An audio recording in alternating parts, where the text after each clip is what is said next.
I used to have a personality that was wired for insomnia, and I didn't even know it. After 16 years of struggling with sleep myself and now working with hundreds of clients, I've noticed that the people who can't sleep share many of the same personality traits. I'm going to show you which traits are connected to poor sleep and why just 5 of them can explain one of the biggest drivers of your sleep issues and the one shift that helps your brain finally slow down.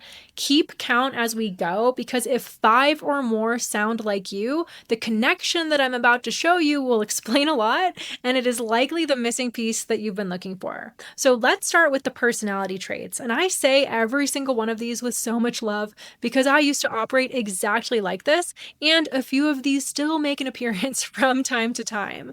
The first one is high achiever. You have a big vision. You set the bar high for yourself, for your work, for everything that you do. The next one is responsible. You're on top of it. You've got it all under control. Next, perfectionist. It has to be done right, the way that you envisioned it. And if it isn't, you'll keep working on it, probably past the point of it being necessary, but to you, it feels like it is necessary, right? The next one is a go, go, go mentality. Rest feels uncomfortable, slowing down maybe feels lazy. There's always something else to do, something else to fix, something else to prepare for, and stillness has almost become foreign to you. Next is control freak. You need to know where it's happening, what's happening, how it's happening, and when it's happening. Uncertainty feels uncomfortable. And if something is out of your hands, your brain won't accept it and it will still keep trying to problem solve to no end. Next is micromanaging. If other people don't do things the way that you want them to be done, you might be micromanaging others without realizing it, or you just end up redoing it yourself because no one can do it as good as you, right?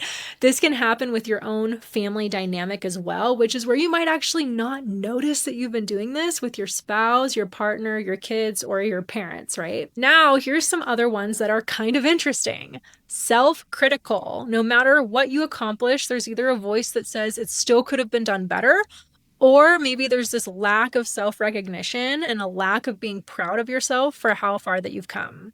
Another one is empathetic. You feel other people's emotions quite easily. So when you walk into a room, you can feel if there's tension and you can feel others' stress as if it is your own. Another one is people pleaser. You don't want to let people down. Saying no feels uncomfortable. So you maybe say yes to things or you stay available to others, even if you are depleted on the inside. Another one is analytical. Your mind has a tendency to want to understand why things work a certain way. You're analyzing the pros and the cons. You really go down the rabbit hole pretty hard anytime that you're just curious about something, and especially when you're trying to learn something new or solve a problem. Another one is overthinker. Your brain doesn't shut off easily. You maybe replay conversations after the fact. You plan for worst case scenarios, A, B, C, D, just in case. You kind of end up spinning in loops trying to make sure that all of your bases are covered. So how many sounded like you? Go ahead and drop your number in the comments below. And if any of these did sound like you and you have trouble sleeping, keep watching, because what I'm about to show you is going to explain a lot about why sleep has felt so hard. And the connection might surprise you because it's not about what you're doing wrong at night. Here is the connection to sleep. Every single one of those traits keeps your nervous system in a state of low-grade high alert throughout the day. It's like this low-grade stress response.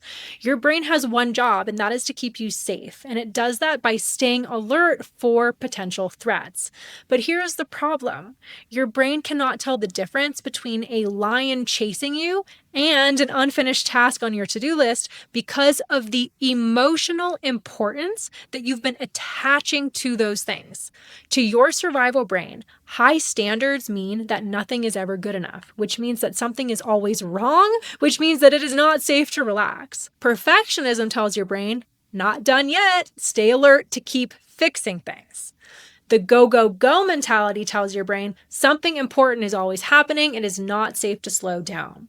And so your nervous system just stays on all day. And then you get into bed and it's still on because it simply doesn't understand that the day is over. And sleep requires your brain to feel completely safe. So it's not that you can't sleep, not at all. It's that you just haven't been giving your brain enough signals that it is safe to slow down.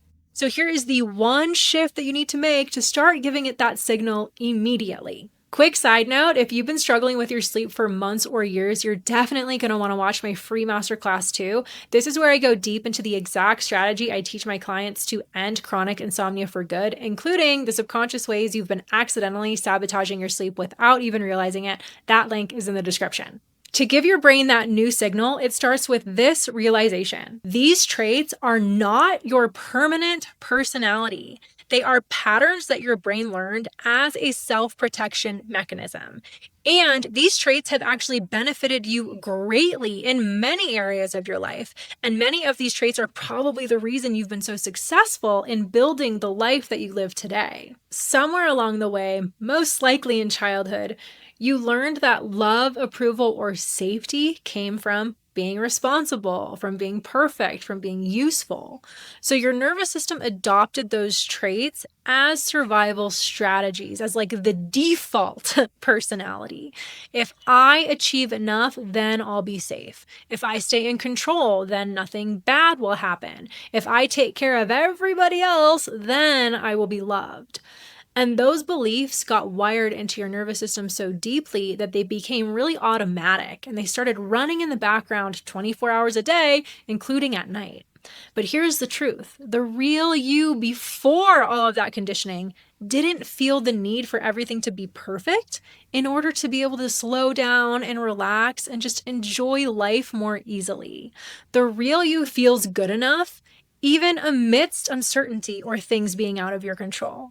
And that feeling of self-compassion and the ability to trust your life still exists within you. So here is the one shift you need to start doing in your everyday life that will have a dramatic impact on your sleep quality. Start catching yourself when the old program activates. When you notice yourself treating something like an emergency that isn't one, just pause and gently redirect. Something like, oh, there it goes again. My brain is treating this like an emergency when it isn't. You're not fighting it. You're not judging it. You're just catching it and you're choosing to respond differently. Because the more that you practice that, the more your nervous system learns that we don't have to be on high alert all the time. We're safe. We're allowed to take a break and rest. You don't need to change your entire personality. Keep your drive, keep your empathy, keep your high standards. Those are all beautiful qualities. Just start catching the moments when your brain treats a normal situation like an emergency so you can pause and redirect. You can still be a high achiever. Your brain just doesn't need to misinterpret needing to be one at 2 a.m. You can still care deeply about the people in your life. You just don't need to carry their stress with you 24/7. You can prioritize reconnecting with yourself and setting more energetic boundaries. You can still have high standards. You just need to remind your brain that sometimes good enough is enough. And right now, in this moment, everything is actually okay. That is where your sleep starts to change. Not at 2 a.m., but right here in the present moment and how you move through your day when you're awake.